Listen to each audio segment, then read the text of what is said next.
Very good evening class. Welcome to our YouTube channel RPSC bio academy. देखिए, हम जिस animal के बारे में डिस्कशन कर रहे थे वो था कॉकरोच। कॉकरोच के हेड और हमने थोरैक्स के बारे में डिस्कशन कर लिया था। अब बात करते हैं नंबर 3 पर, एब्डोमेन की।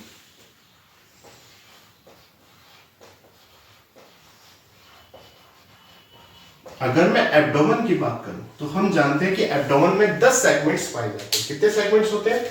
10 सेगमेंट्स पाए जाते हैं।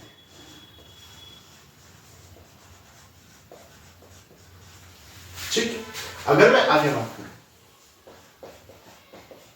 all the characters of sexual dimorphism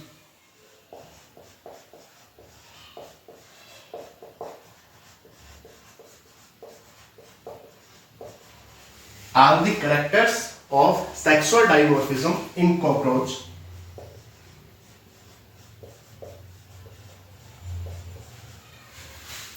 present in abdomen.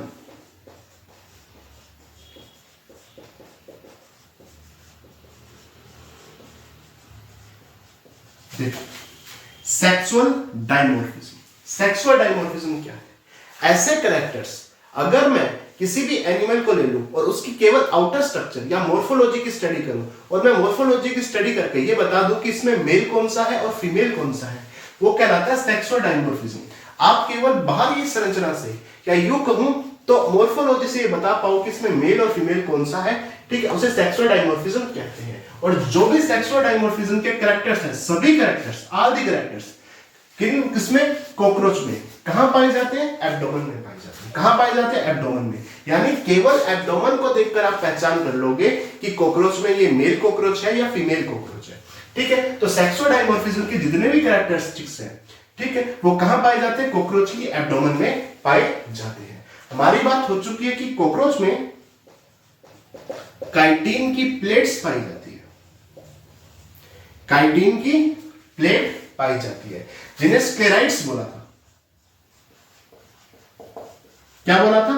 Sclereids बोला था। अगर मैं ईच सेगमेंट की बात करूं,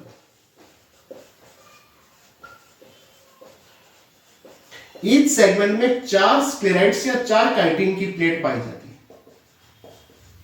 कितनी काइटिन की प्लेट पाई जाती है? 4। इन्हें स्क्लेराइड्स भी बोल सकते हो। प्रत्येक सेगमेंट में 4 काइटिन की प्लेट या 4 स्क्लेराइड्स पाए जाते हैं, जिसमें एक होता है टर्गम, एक स्टर्नम और एक प्लूरोन्स। एक टर्गम, एक स्टर्नम और एक प्लूरोन्स। टर्गम की बात करूं तो ये डोर्सल साइड पर, स्टर्नम की बात करूं तो वेंट्रल साइड पर, और प्लूरोन्स की बात करूं तो ये लैटरल साइड पर पाई जाती है। लैटरल साइड पर पाई जाती है। काइटिन की प्लेट या स्क्लेराइड्स की बात करूं तो प्रत्येक सेगमेंट में 4 काइटिन की प्लेट पाई जाती है। टर्गम डोर्सल साइड पर पाई जाती है, जिसकी संख्या 1 होती है। स्टर्नम वेंट्रल साइड पर पाई जाती है, जिसकी संख्या 1 होती है। और प्लूरोन्स स्मॉल है, छोटी है, लैटरल साइड में पाई जाती है, जिनकी संख्या 2 होती है। टोटल 4 प्लेट्स यहां पर पाई जाती है। अगर मैं आगे बात करूं, अगर मैं 7th टर्गम की बात करूं तो ये लार्जेस्ट है।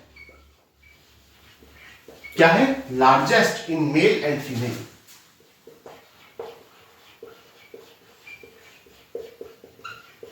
मेल और फीमेल में लार्जेस्ट कौन सी है? 7th नंबर की टर्गम, ये लार्जेस्ट है, ठीक है। और ये कवर करती है, लार्जेस्ट होने के कारण ये कवर करती है किसको? 8th एंड 9th टर्गाइट या टर्गम को। टर्गाइट भी लिख सकते हो, टर्गम भी लिख सकते हो। 7th नंबर की जो टर्गम होती है वो लार्जेस्ट होती है मेल और फीमेल में, जो कि कवर करती है 8वीं और 9वीं टर्गाइट या टर्गम को कवर करके रखती है। इसके बाद बात करते हैं स्टिंक ग्लैंड की।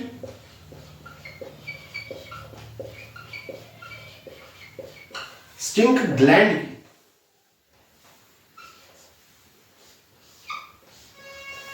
अगर मैं स्टिंक ग्लैंड की बात करूं तो between 5th and 6th tergum.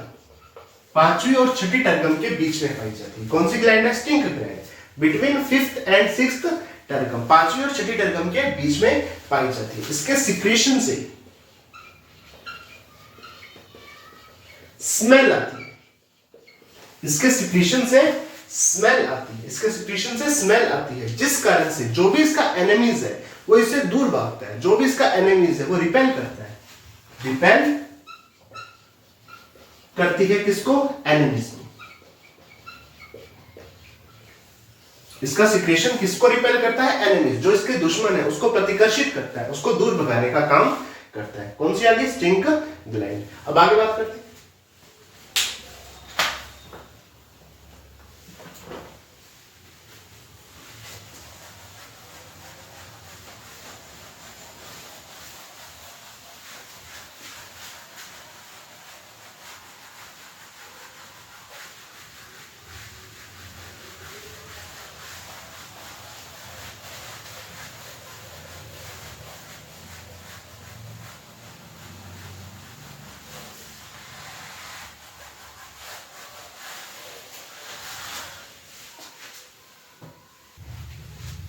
देखिए, अगर मैं आगे बात करूं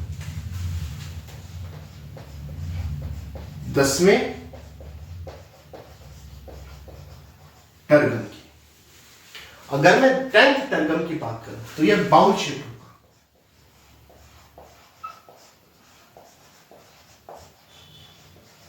किस शेप में होगा? बाउल शेप होगा। बाउल के आकार का होगा और बाइफ्यूरिकेट होगा। बाइफ्यूरिकेट होगा। बाउल शेप एंड बाइफ्यूरिकेट पाया जाएगा। बाइफ्यूरिकेट का मतलब द्विपालित।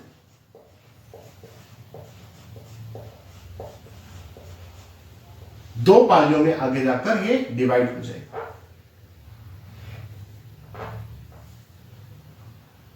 द्विपालित पाया जाएगा। बाइफ्यूरिकेट ये पाया जाएगा। ठीक है, जिससे एक जोड़ी, वन पेयर एनल सरकाई यहां से बाहर निकलेगी। वन पेयर एनल सरकाई यहां से बाहर निकलेगी। 10वां टर्गम बाउल शेप होगा, बाइफ्यूरिकेट होगा, द्विपालित होगा, जिससे एक पेयर एनल सरकाई यहां से बाहर निकलेगी। एनल सरकाई की बात करूं, देखो द्विपालित है, दो पालियों में विभाजित है, बाइफ्यूरिकेट है। ठीक है, जिस कारण से एक पाली से एक एनल सरकाई, दूसरी पाली से दूसरी एनल सरकाई, तो टोटल एक जोड़ी एनल सरकाई यहां से बाहर निकलेगी। अगर मैं एनल सरकाई की बात करूं, मेल और फीमेल दोनों में पाई जाएगी। मेल और फीमेल दोनों में पाई जाएगी। 15 सेगमेंट्स में डिवाइडेड रहेगी।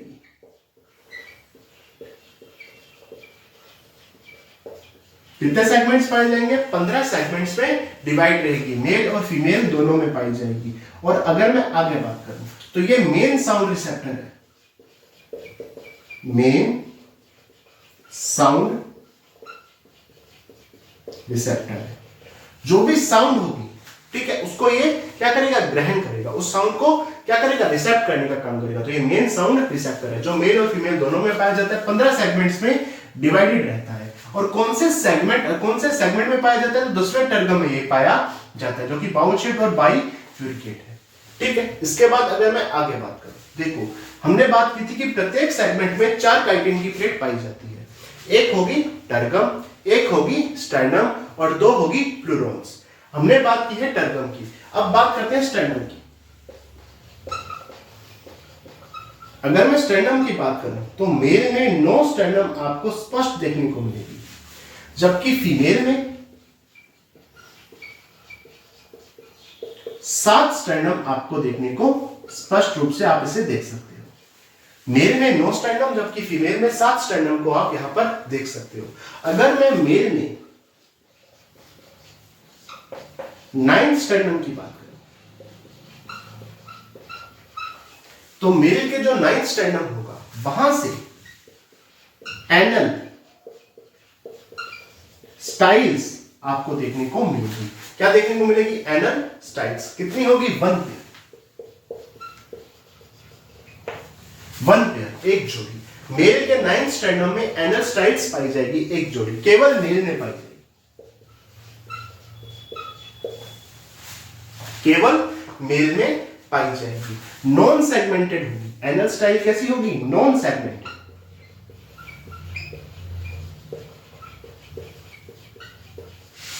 नॉन सेगमेंटेड होगी, कोई सेगमेंट्स नहीं बटे होंगे, ठीक है। और ये स्पाइन लाइक स्ट्रक्चर होगी, स्पाइन जैसी संरचना, जो कि कोपुलेशन में हेल्प करेगी।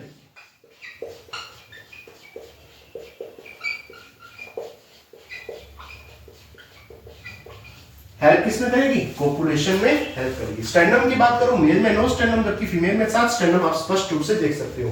मेल का जो 9वां स्टेर्नम होगा वहां से एनल स्टाइल्स आपको देखने को मिलेगी, जो कि एक जोड़ी पाई जाएगी, केवल मेल में पाई जाएगी, नॉन सेगमेंटेड, कोई सेगमेंट नहीं होगा, स्पाइन के जैसी संरचना होगी जो कि हेल्प करेगी किसमें? कोपुलेशन में। हमने पिछली ही स्लाइड में बात की थी किसकी? सेक्सुअल डायमॉर्फिज्म की, कि हम बाहर से आकार देखकर पहचान सकते हैं कि कौन सा मेल है कौन सा फीमेल है, जो कि कहां पाया जाएगा? कॉकरोच के एब्डोमेन में पाया जाएगा। देखो, अगर एनल स्टाइल पाई जा रही है तो क्या है? मेल है, और एनल स्टाइल नहीं पाई जा रही तो क्या है? फीमेल है। तो नोए स्टेर्नम से हमें यह पता चल सकता है। अब आगे बात करते हैं।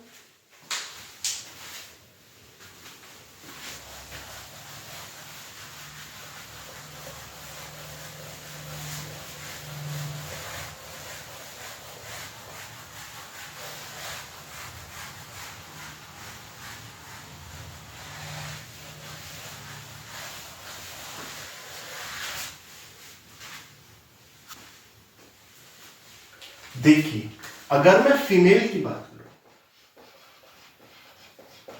किसकी बात करूं? फीमेल की बात करूं, तो फीमेल का जो 7वां स्टेर्नम होगा वो ब्रॉड एंड बोट शेप हो जाएगा।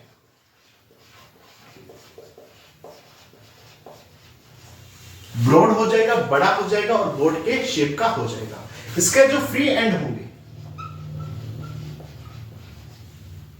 वो आगे 2 प्लेट्स में डिवाइडेड हो जाएंगे, 2 प्लेट्स में डिवाइडेड हो जाएंगे। फीमेल का जो 7वां स्टेर्नम होगा वो ब्रॉड और बोट शेप हो जाएगा, जिसके फ्री एंड 2 प्लेट्स में डिवाइडेड हो जाएंगे। इन प्लेट को गाइनो वैल्वुलर प्लेट,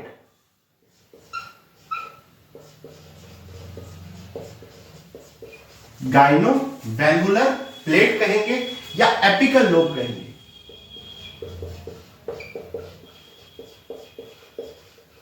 एपिकल लोब कहेंगे। फीमेल का 7वां स्टेर्नम ब्रॉड और बोट शेप हो जाएगा, जिसके फ्री एंड 2 प्लेट्स में डिवाइड हो जाएंगे। इन्हें गाइनो वैल्वुलर प्लेट या एपिकल लोब कहेंगे, जो कि पाए जाएंगे दैट सराउंड्स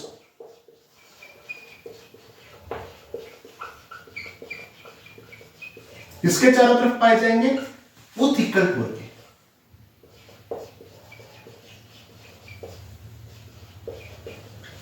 उथिकल पोर के सराउंड्स पाए जाएंगे। देखो, फीमेल में क्या पाया जा रहा है? गाइनोवेल्वुलर प्लेट या एपिकल लोब, जो कि सराउंड किसको करेंगे? उथिकल पोर को। और ये भी कहां पाए जा रहे हैं? एब्डोमेन में। ठीक है, तो सेक्सुअल डायमॉर्फिज्म के सभी कैरेक्टर्स कहां पाए जाएंगे? एब्डोमेन में पाए जाएंगे। फीमेल का जो 7वां स्टेर्नम होगा ब्रॉड हो जाएगा, बोट शेप हो जाएगा, जिसके फ्री एंड 2 प्लेट में डिवाइडेड हो जाएंगे। इन्हें गाइनोवेल्वुलर प्लेट या एपिकल लोब कहेंगे, जो कि उथिकल पोर को सराउंडेड करेंगे या उथिकल पोर के सराउंड्स में पाए जाएंगे। ठीक है, अगर हम आगे बात करें,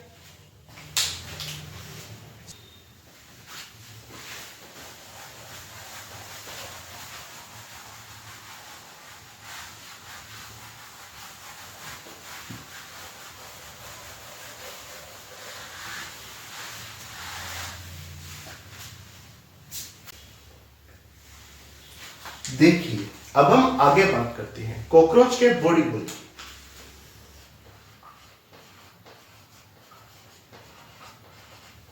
कॉकरोच के बॉडी होल की, अगर मैं कॉकरोच के बॉडी होल की बात करूं तो यहां पर सबसे पहले बात करेंगे क्यूटिकल की।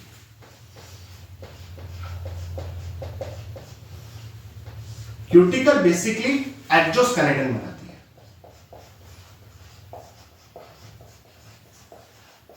एक्सोस्केलेटन बनाती है, थिक एंड रिजिड है।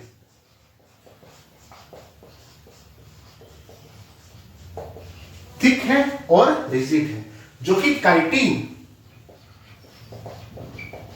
प्लस प्रोटीन की बनी है, काइटिन प्लस प्रोटीन की, स्क्लेरोप्रोटीन की बनी है।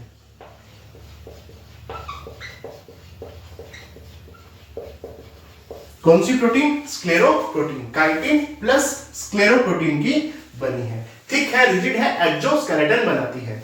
यहां पर क्यूटिकल दो प्रकार की पाई जाती है। क्यूटिकल के कितने टाइप है? दो टाइप है, जिसमें एक है एपिक्यूटिकल और एक है प्रोक्यूटिकल। प्रोक्यूटिकल, क्यूटिकल के कितने प्रकार हैं? दो प्रकार है, एक एपिक्यूटिकल, एक प्रोक्यूटिकल। एपिक्यूटिकल, प्रोक्यूटिकल। जो आउटर क्यूटिकल होगी वो कौन सी, कैसी होगी? एपिक्यूटिकल। ये है आउटर क्यूटिकल, आउटर क्यूटिकल, और यह है इनर क्यूटिकल।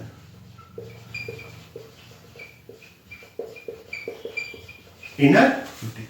जो आउटर क्यूटिकल होगी उसे एपिक्यूटिकल कहेंगे और जो इनर क्यूटिकल होगी उसे प्रोक्यूटिकल कहेंगे। आउटर क्यूटिकल की अगर मैं बात करूं या एपिक्यूटिकल की अगर मैं बात करूं तो यहां पर काइटिन एब्सेंट। काइटिन क्या होगी? एब्सेंट होगी। यहां पर क्या क्या चीजें पाई जाएगी? एक तो सीमेंट लेयर, एक wax layer,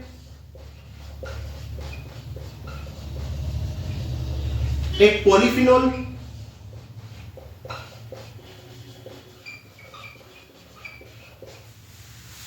cement layer, wax layer, polyphenol और क्यूटिक्यूलिन।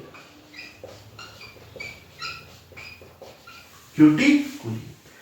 एपिक्यूटिकल की बात की जाए, आउटर क्यूटिकल है, काइटिन यहां पर एब्सेंट होती है, सीमेंट लेयर पाई जाएगी, वैक्स लेयर पाई जाएगी, पॉलीफिनोल पाया जाएगा और क्यूटिक्यूलिन यहां पर पाई जाएगी। जबकि प्रोक्यूटिकल की बात करूं तो ये इनर क्यूटिकल है, ये आगे दो हिस्सों में बटी हुई, एक्सोक्यूटिकल और एंडोक्यूटिकल।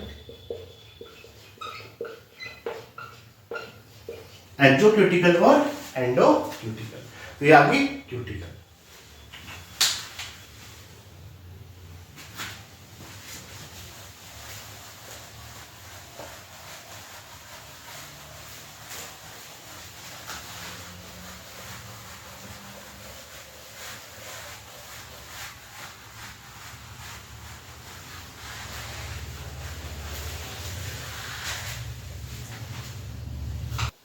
देखिए, बॉडी वॉल में क्यूटिकल के बाद नंबर 2 पर बात करते हैं मिडल लेयर की।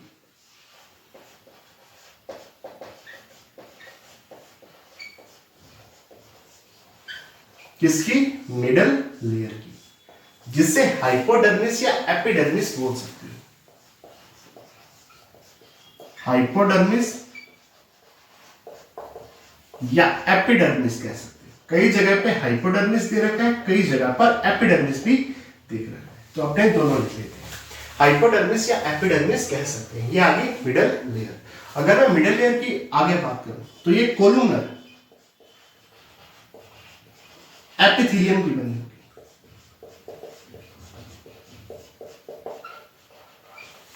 कोलुमनर एपिथेलियम की बनी होगी। किसकी बनी होगी? कोलुमनर एपिथेलियम की बनी होगी। इसमें बहुत सारी सेल्स पाई जाएंगी। जैसे पहली सेल की अगर मैं बात करूं,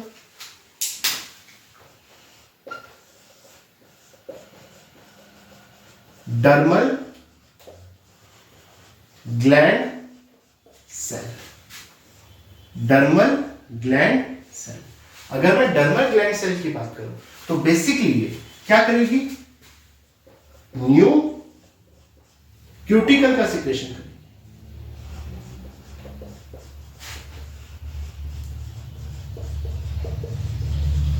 न्यू क्यूटिकल का सिक्रेशन करेगी और ओल्ड क्यूटिकल को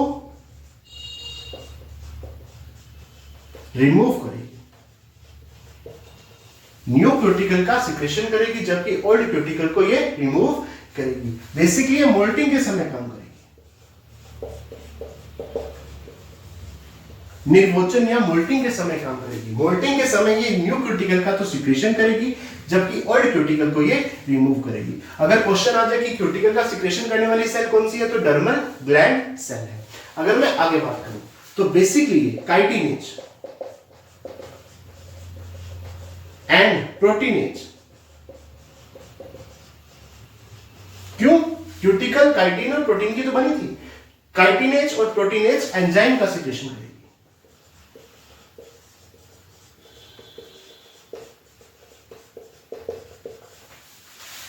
ठीक, तो ये आ गई डर्मल ग्लैंड सेल। बी पर बात करते हैं ट्राइकोजन cell.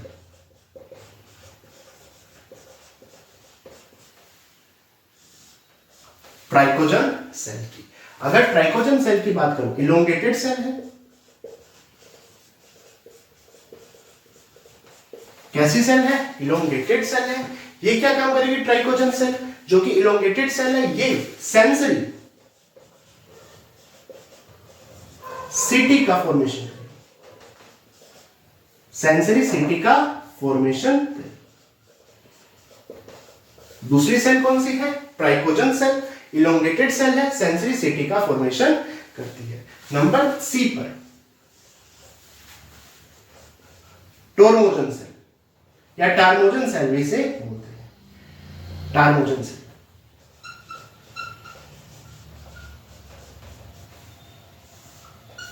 Tormogen cell long cup shape cell है।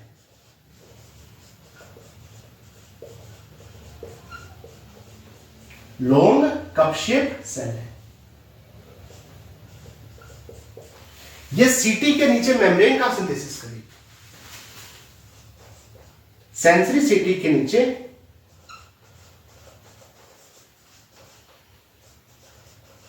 मेम्ब्रेन, किसका सिक्रेशन करेगी? मेम्ब्रेन का सिक्रेशन करेगी,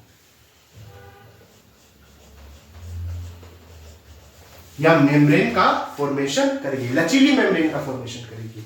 इसे सॉकेट फॉर्मिंग सेल भी कहते हैं। सॉकेट फॉर्मिंग सेल भी कहते हैं। ठीक है, क्या यूं कहूं तो सेंसरी सीटी का बेस बनेगी।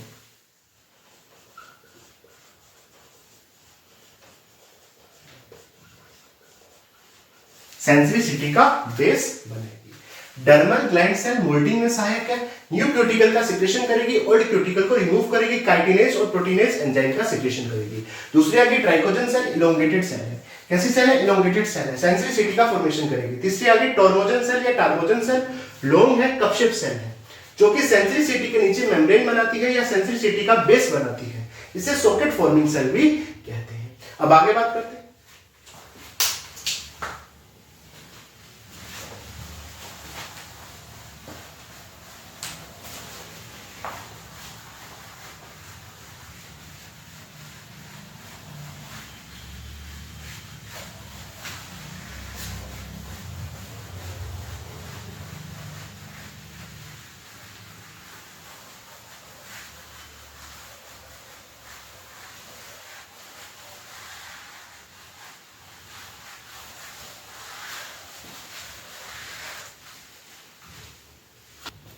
देखिए, मिडिल लेयर में हमने 3 प्रकार की सेल को पढ़ लिया था।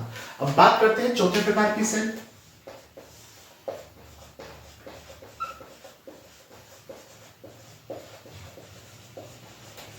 Neuro sensory cell. Neuro sensory cell कहां पाई जाती है? Situated in imagination of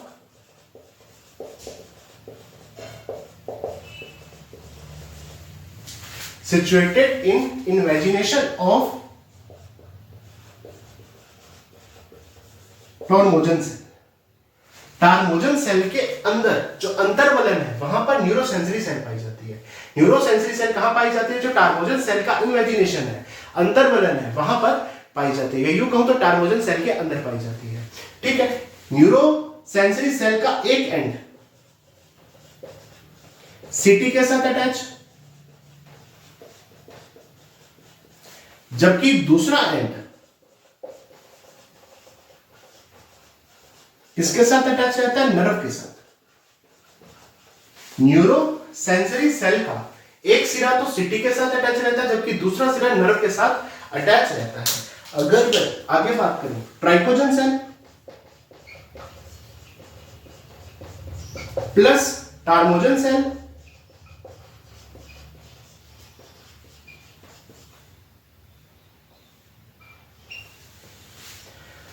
ट्राइकोजन cell, tormogen cell plus neurosensory cell,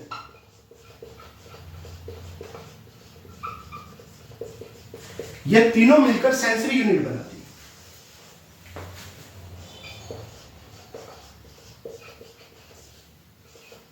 sensory unit बनाती है। क्या बनाती है? Sensory unit. Trichogen cell, tormogen cell और न्यूरोसेंसरी सेल तीनों मिलकर सेंसरी यूनिट बनाती है, जिसे सेंसिला कहते हैं। क्या कहते हैं? सेंसिला कहते हैं। ठीक है, अब पांचवें प्रकार की सेल मिडल लेयर में, चौथे प्रकार की सेल ये, और पांचवें प्रकार की सेल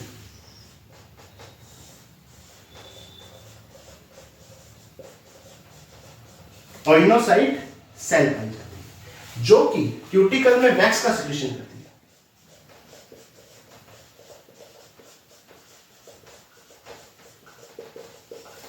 देखिए, चौथे प्रकार की सेल कौन सी है? न्यूरोसेंसरी सेल, जो कि टार्मोजन सेल के इनवैगिनेशन में पाई जाती है। इसका एक सिरा सिटी के साथ अटैच रहता है जबकि दूसरा सिरा नर्व के साथ अटैच रहता है। ट्राइकोजन सेल, टार्मोजन सेल और न्यूरोसेंसरी सेल तीनों मिलकर सेंसरी यूनिट बनाते हैं, जिसे सेंसिला कहते हैं। और ओइनोसाइट सेल क्यूटिकल में वैक्स का सिक्रीशन करती है। ठीक है, तो ये कंप्लीट हुई मिडल लेयर।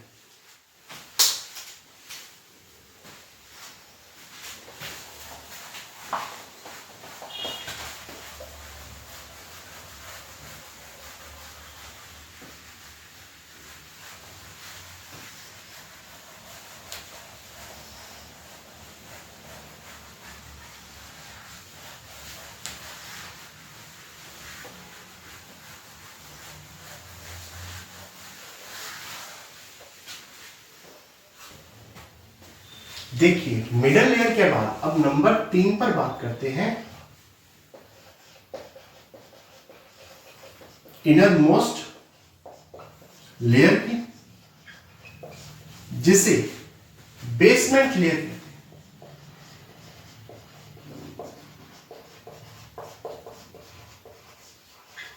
कौन सी लेयर? बेसमेंट लेयर कहते हैं। ये सिंपल स्क्वैमस एपिथेलियम की बनी है। सिंपल स्क्वैमस एपिथेलियम की बनी है। सबसे अंदर की लेयर बेसमेंट लेयर है, जो कि सिंपल स्क्वैमस एपिथेलियम की बनी है। ये कंप्लीट हुई बॉडी वॉल।